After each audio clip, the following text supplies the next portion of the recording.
கவிக்கோ அப்துல் ரஹ்மான் அவர்கள் ஒரு அழகான ஒரு கவிதையை சொல்லுவார். புத்தகங்களே எங்கள் குழந்தையை கிழித்து விடாதீர்கள். இன்னைக்கு குழந்தைகள் புத்தகங்களை கிழித்து கொண்டிருக்கிறார்கள். அவங்களுக்கு பைபிள் படிக்கிறதுக்கும் ஆர்வம் இல்லை, பள்ளிக்கூடம் போகிறதுக்கும் ஆர்வம் இல்லை.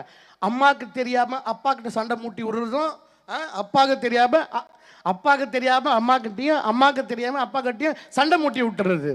இஷ்டப்பட்டு பைபிளை என்னைக்குனா படிக்கிறானா சார்? டெய்லியும் அவன் கஷ்டப்பட்டு தான் பைபிளை படிக்கிறான் சார். பிறம்பை கையாளாதவன் தன் மகனை பகைக்கிறான்னு சொல்கிறாங்க. சண்டே சர்ச்சுக்கு எழுந்துரு, சீக்கிரம் எழுந்துரு அப்படின்னா எழுந்துடுறா, அதான் முடியாது, ஏன்டா அப்படின்னு. நீ தானே இயேசு சாமி தூண்லேயே இருப்பார் துரும்புல இருப்பாருன்னு, அதனால் நான் இங்கே இருந்துக்கிறேன், நீ கிளம்பி போ அப்படின்றான். பையன் நம்மக்கிட்டே வரான்.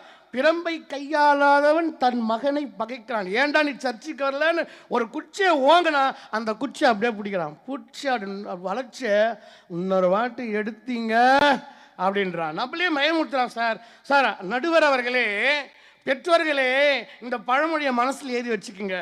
தென்னையை பெத்தா இளநீர், பிள்ளைய பெத்தா கண்ணீர். உண்டா இல்லையா? இப்பெல்லாம்